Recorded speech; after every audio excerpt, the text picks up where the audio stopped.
Hello friends, नमस्कार। स्वागत है आप सभी का द स्टडी 2.5 में। आइए फ्रेंड्स, आज से हम लोग एडुटेरिया द्वारा जो अभी हाल ही में बिहार की बुक प्रकाशित की गई है, तो आज हम लोग उससे शुरू करेंगे, जिसमें आप सभी को बिहार से रिलेटेड सभी वस्तुनिष्ठ सामान्य अध्ययन के प्रश्न इसमें देखने को मिलेगा। और यह बुक 67th BPSC के साथ साथ बिहार SSC, बिहार SI और बिहार के अन्य सभी परीक्षाओं के लिए उपयोगी है। और इस बुक की विशेषता की बात करें तो इस बुक में 37 प्रैक्टिस सेट कवर किए गए हैं। बजट 2022-23 एवं आर्थिक सर्वेक्षण 2021 कवर किया गया है। जनगणना एवं नवीन वन रिपोर्ट 2021 कवर किया गया है और BPSC CDPO प्रीवियस ईयर प्रश्न भी इसमें कवर किए गए हैं।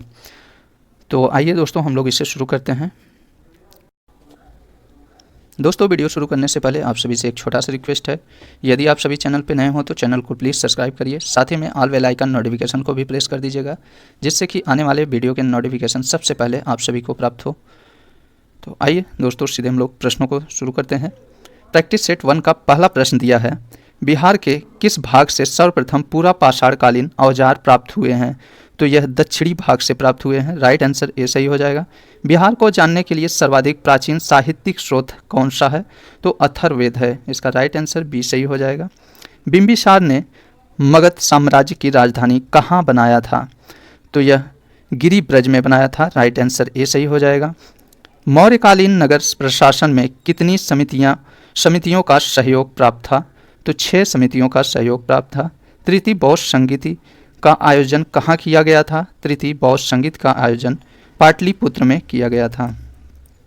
प्रसिद्ध सूफी संत मखदूम शरफुद्दीन यहया मनेरी की दरगाह कहाँ स्थित है? तो यह बिहार शरीफ में स्थित है। तुगलक काल के समय में बिहार की राजधानी कहाँ थी? तो यह बिहार शरीफ में थी। मिथिला के कर्नाट वंश के शासकों की राजधानी कहाँ थी? तो यह सिमरावगढ़ में थी। इब्राहिम लोदी के शासनकाल में बिहार का वह सूबेदार जिसने सुल्तान के विरुद्ध विद्रोह किया था, तो वह दरिया खां नुहानी था।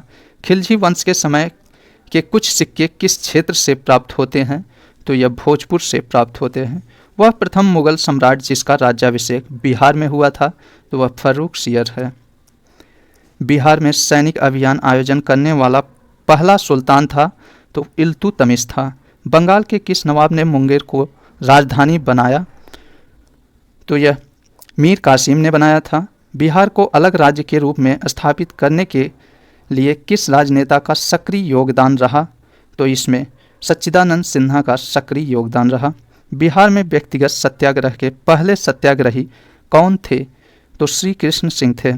पटना का चर्चित सचिवालय गोलीकांड कब हुआ था? तो यह 11 अगस्त 1942 को हुआ था। बिहार में 1857 के विद्रोह के नेतृत्वकर्ता कौन थे? तो यह कुंवर सिंह थे। बिहार में हुए नोनिया विद्रोह के दौरान कौन सा जिला प्रभावित हुआ था? तो इसमें सारण, वैशाली और पूर्णिया।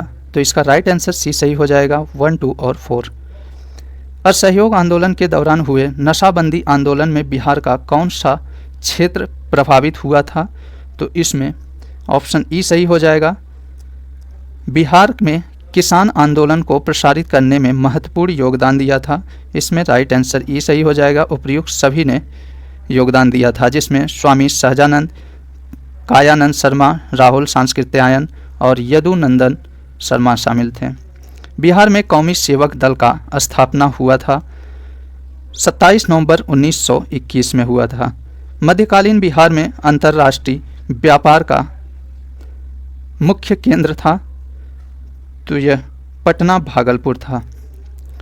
बिहार पहुंचने वाले प्रथम यूरोपीय व्यापारी कौन थे? तो ये पुर्तगाली थे। बिहार में होम रूल आंदोलन के अध्यक्ष थे। बिहार में होम रूल आंदोलन के अध्यक्ष कौन थे? तो यह मजहरुल हक थे। देशेर कथा जो देश की बात के लेखक थे, तो इसके लेखक कौन थे? तो सखाराम गणेश देवस्कर थे। नेक्स्ट है, बिहार प्रांत का गठन कब किया गया था? बिहार प्रांत का गठन कब किया गया था? 22 मार्च 1912 को। भारतीय संविधान के किस अनुच्छेद के अंतर्गत राज्यपाल द्वारा मुख्यमंत्री की नियुक्ति की जाती है? तो यह अनुच्छेद 164 के द्वारा की जाती है। राज्य का वास्तविक प्रधान निम्न में से कौन होता है? तो यह मुख्यमंत्री होता है। पंचायती राज संस्थानों में महिलाओं को 50% आरक्षण देने वाला भारत का पहला राज्य कौन है? तो यह बिहार है। बिहार विधानसभा में अनारक्षित सीटों की संख्या कितनी है? तो 203 है। स्वतंत्रता पश्चात बिहार में पहला चुनाव कब कराया गया था? स्वतंत्रता पश्चात बिहार में पहला चुनाव 1952 में कराया गया था। बिहार के किस जिला में सोमेश्वर की पहाड़ी स्थित है? तो यह पश्चिमी चंपारण में स्थित है। विधान परिषद में सदस्यों का कार्यकाल कितने वर्षों का होता है? विधान परिषद में सदस्यों का कार्यकाल कितने वर्षों का होता है? तो यह 6 वर्षों का होता है। आपातकाल के समय किसी भी राज्य में विधानसभा की अवधि कब तक बढ़ाई जा सकती है? तो यह 6 माह तक बढ़ाई जा सकती है। बिहार में पहली बार राष्ट्रपति शासन कब लगा था? बिहार में पहली बार राष्ट्रपति शासन कब लगा था? तो यह 1968-69 में लगा था। जनगणना 2011 के अनुसार बिहार की ग्रामीण तथा शहरी जनसंख्या का प्रतिशत क्रमशः क्या है? तो इसमें 88.7 ग्रामीण जनसंख्या और 11.3% शहरी जनसंख्या है। जनगणना 2011 के अनुसार बिहार की जनसंख्या भारत में तीसरे स्थान पर है। पहले तथा दूसरे स्थान पर कौन है? उत्तर प्रदेश और महाराष्ट्र है। बिहार का पहला दूरदर्शन केंद्र कहाँ स्थापित किया गया था? तो यह मुजफ्फरपुर में किया गया था। बिहार की प्रथम चीनी मिल मढ़ौरा जो सारण में स्थित है, इसकी स्थापना किस वर्ष की गई थी? तो 1904 ईस्वी में की गई थी। बिहार का कौन सा जिला पड़ोसी देश नेपाल के साथ सीमा साझा नहीं करता है? तो इसमें शिवहर नहीं करता है। बिहार के किस क्षेत्र में धारवाड़ चट्टान पाए जाते हैं? तो दक्षिण पूर्व में धारवाड़ चट्टान पाए जाते हैं। गंगा के मैदानी क्षेत्रों की पुरानी कछारी मिट्टी निम्न में से किस नाम से जाना जाता है? तो यह बांगर नाम से जाना जाता है। नेक्स्ट देखते हैं, समुद्र तल से बिहार की औसत ऊंचाई कितनी है? समुद्र तल से बिहार की औसत ऊंचाई 53 मीटर है। बिहार राज्य की भू आकृति निम्न में से सामान्यतः किस प्रकार की है? तो यह आयताकार है। कोपेन के अनुसार उत्तरी बिहार की जलवायु को किस प्रकार विभाजित किया गया है? तो इसमें CWG ऑप्शन सी सही हो जाएगा।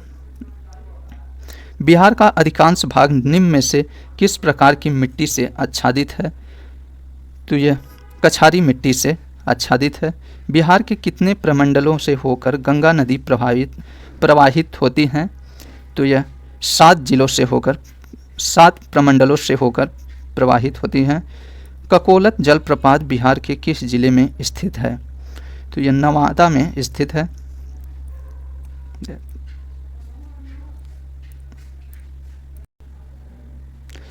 निम्न में से कौन सा जलकुंड राजगीर में स्थित नहीं है?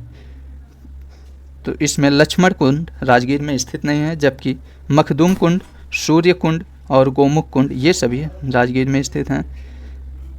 प्रैक्टिस सेट का लास्ट प्रश्न देखते हैं, 50 नंबर प्रश्न। जो बिहार के किस जिला को मक्का का घर कहा जाता है? तो बिहार के किस जिला को मक्का का घर कहा जाता है? तो बेगूसराय को कहा जाता है। पहला प्रैक्टिस सेट हम लोग कंप्लीट कर लिए हैं फ्रेंड्स। आइए अब हम लोग प्रैक्टिस सेट 2 को देखते हैं, दूसरे प्रैक्टिस सेट को। दूसरे प्रैक्टिस सेट का पहला प्रश्न है, बक्सर युद्ध के पश्चात बंगाल, बिहार तथा उड़ीसा का दीवानी अधिकार ईस्ट इंडिया कंपनी को किसने प्रदान किया था? तो यह शाह आलम द्वितीय ने प्रदान किया था। ऑप्शन ए सही हो जाएगा। नेक्स्ट है, दानापुर छावनी के भारतीय सैनिकों ने कब विद्रोह किया था? तो 25 जुलाई 1857 को किया था। बिहार के किस जेल में कैदियों ने विदेशी वस्त्रों के बहिष्कार के लिए नंगी हड़ताल की थी? तो यह किस जेल में हुआ था? तो इसका राइट आंसर डी सही हो जाएगा, सारण में। बिहार के पहले भारतीय प्रधानमंत्री प्रांतीय सरकार का प्रधान कौन थे? तो इसका राइट आंसर बी सही हो जाएगा, मोहम्मद यूनुस। 1934 ईस्वी में पटना में स्थापित बिहार सोशलिस्ट पार्टी के अध्यक्ष कौन थे? तो यह आचार्य नरेंद्र देव थे। बिहार का पहला हिंदी समाचार पत्र जो 1874 ईस्वी में पटना से प्रकाशित हुआ था, तो यह बिहार बंधु था। 1857 के क्रांति के समय पटना का कमिश्नर कौन था? तो विलियम टेलर था। बिहार के किस स्थान से गांधी जी ने अपना प्रथम सत्याग्रह शुरू किया था? तो यह चंपारण से शुरू किया था। नेक्स्ट है 1912 ईस्वी में भारतीय राष्ट्रीय कांग्रेस के बांकीपुर अधिवेशन की अध्यक्षता की थी। तो किसने की थी इसकी अध्यक्षता? तो R.N. मधोलकर ने की थी। बिहार प्रांतीय सम्मेलन का पहला अधिवेशन 1908 में कहाँ हुआ था? तो इसका अधिवेशन पटना में हुआ था। बख्तियार खिलजी का आक्रमण किस पाल वंशी शासक के कार्यकाल में हुआ था? तो यह इंद्रधुम्न पाल वंशी शासक के काल में हुआ था। इल्तुतमिश ने किसे पराजित कर बिहार पर अधिकार प्राप्त किया था? तो यह हिसामुद्दीन एवाज को पराजित कर बिहार पर अधिकार प्राप्त किया था। बिहार का अंतिम अफगान सुल्तान कौन था? तो यह दाऊद खां कुर्रानी था। आईने अकबरी के अनुसार बिहार कितने सूबा या सरकार में विभक्त था? तो यह 7 सूबा या सरकार में विभक्त था। बिहार विद्यापीठ का उद्घाटन कब हुआ था? बिहार विद्यापीठ का उद्घाटन कब हुआ था? तो यह 6 फरवरी 1921 में हुआ था। बिहार के विदेह राज्य में आर्यों के आगमन तथा निवास का साक्ष्य किस ग्रंथ में मिलता है? तो यह शतपथ ब्राह्मण ग्रंथ में मिलता है। भारत में 16 महाजनपदों में से कितने महाजनपद वर्तमान में बिहार में स्थित हैं? तो 3 महाजनपद बिहार में स्थित हैं। नेक्स्ट है मगध साम्राज्य का उत्कर्ष किस शासक के समय शुरू हुआ था? मगध साम्राज्य का उत्कर्ष किस शासक के समय शुरू हुआ था? तो यह बिंबिसार के समय शुरू हुआ था। मौर्य काल के समय मुद्रा को किस नाम से जाना जाता था? तो यह पढ़ के नाम से जाना जाता था। गार्गी संहिता में पाटलिपुत्र पर यवनों के आक्रमण का उल्लेख है। यह आक्रमण किसके शासनकाल में हुआ था? तो यह पुष्पमित्र शुंग के शासनकाल में हुआ था। विक्रमशिला विश्वविद्यालय की स्थापना किस पाल वंशी राजा ने करवाई थी? तो इसकी स्थापना धर्मपाल ने करवाई थी। बिहार को दिल्ली सल्तनत के अधीन किसने किया था? तो इल्तुतमिश ने किया था। बख्तियार खिलजी का आक्रमण बिहार में कब हुआ था? तो ये 1198 ईस्वी में हुआ था। किसने बिहार की राजधानी को बिहार शरीफ से पटना स्थानांतरित किया था? तो यह शेर शाह ने किया था। बिहार छात्र परिषद का गठन किसके द्वारा किया गया था? तो ये राजेंद्र प्रसाद के द्वारा किया गया था। निम्नलिखित में से कौन बिहार की मुख्य खाद्यान्न फसल है? तो बिहार का कौन सा मुख्य खाद्यान्न फसल है? तो इसमें चावल, गेहूं और मक्का बिहार का मुख्य खाद्यान्न फसल है। घोंघा झील बिहार के किस जिले में स्थित है? घोंघा झील बिहार में किस जिले में स्थित है? तो यह कटिहार में स्थित है। हिंदू धार्मिक मान्यताओं के अनुसार किस नदी को अपवित्र या अशुभ माना जाता है? तो इसका राइट आंसर डी सही हो जाएगा, कर्मनाशा को। बिहार का कुल क्षेत्रफल कितना है? तो बिहार का कुल क्षेत्रफल कितना है? तो इसका राइट आंसर सी होगा, 94,163 वर्ग किलोमीटर। बिहार के किस क्षेत्र में विंध्यन चट्टानें पाई जाती हैं? तो यह दक्षिणी पश्चिमी क्षेत्र में पाई जाती हैं। तो बिहार के किस क्षेत्र में विंध्यन चट्टानें पाई जाती हैं? तो दक्षिण पश्चिम क्षेत्र में पाई जाती हैं। निम्न में से किस प्रकार की मिट्टी में कॉप की बहुलता पाई जाती है? तो यह पुरानी जलोढ़ मिट्टी में पाई जाती है। बिहार में लौटता मानसून प्रारंभ होता है? तो यह अक्टूबर के मध्य में होता है। निम्नलिखित में से किस नदी को नारायणी तथा सदा नीरा के नाम से जाना जाता है? तो यह गंडक नदी को सदा नारायणी तथा सदा नीरा के नाम से जाना जाता है। निम्नलिखित में से कौन सी फसल सर्वाधिक क्षेत्र में बोई जाती है? तो चावल सर्वाधिक क्षेत्र में बोई जाती है। उदयपुर वन्यजीव अभ्यारण्य बिहार के किस जिले में स्थित है? तो यह पश्चिमी चंपारण में स्थित है। वाल्मीकि राष्ट्रीय उद्यान को किस वर्ष प्रोजेक्ट टाइगर के अंतर्गत शामिल किया गया था? तो ये 1991 में शामिल किया गया था। दलदली मिट्टी की बहुलता बिहार के किन क्षेत्रों में पाई जाती है? तो इसका राइट आंसर ई सही हो जाएगा, इन सभी क्षेत्रों में पाई जाती है। त्रिवेणी नहर का निर्माण किस वर्ष किया गया था? त्रिवेणी नहर का निर्माण किस वर्ष किया गया था? तो 1904 में किया गया था। बिहार के किस जिले में सर्वाधिक चूना पत्थर पाया जाता है? तो ये रोहतास में पाया जाता है। 2011 के जनगणना के अनुसार बिहार का शिशु लिंगानुपात जो 0 से 6 आयु के कितना है? 0 से 6 आयु के शिशुओं का लिंगानुपात बिहार में कितना है? तो इसका राइट आंसर सी सही हो जाएगा, 935 लिंगानुपात बिहार का शिशु लिंगानुपात 935 है, इसे ध्यान दीजिएगा।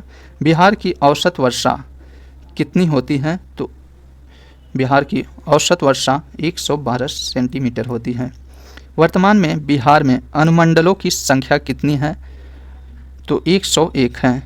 राज्य की राज्यपालिका की वास्तविक शक्ति किसमें निहित होती है? तो यह मुख्यमंत्री में निहित होती है। जहानाबाद से अलग करके बिहार के 38वें जिले के रूप में अरवल को कब स्थापित किया गया था? तो ये 2001 में किया गया था। भारतीय संविधान के किस अनुच्छेद में पंचायतों के गठन की बात की गई है? तो इसका राइट आंसर बी सही हो जाएगा, अनुच्छेद 243 बी में। किसी राज्य में महाधिवक्ता की नियुक्ति किसके द्वारा किया जाता है? तो इसका राइट आंसर बी सही हो जाएगा, राज्यपाल के द्वारा।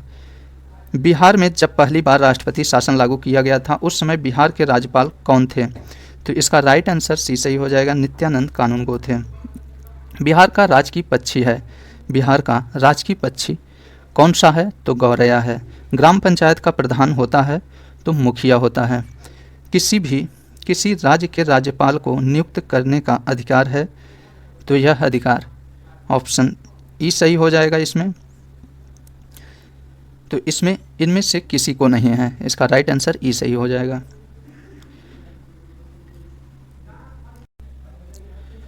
तो दोस्तों हम लोग सेट 1 और सेट 2 के अंतर्गत टोटल 100 प्रश्नों को कंप्लीट कर लिए हैं। नेक्स्ट वीडियो में हम लोग इसके आगे सेटों को हम लोग सॉल्व करेंगे। तो ठीक है दोस्तों, मिलते हैं हम लोग नेक्स्ट वीडियो में। यदि आप सभी चैनल को नहीं सब्सक्राइब किए हैं तो चैनल को प्लीज़ सब्सक्राइब कर लीजिए और साथ ही में ऑल बेल आइकन नोटिफिकेशन को भी प्रेस कर दीजिएगा।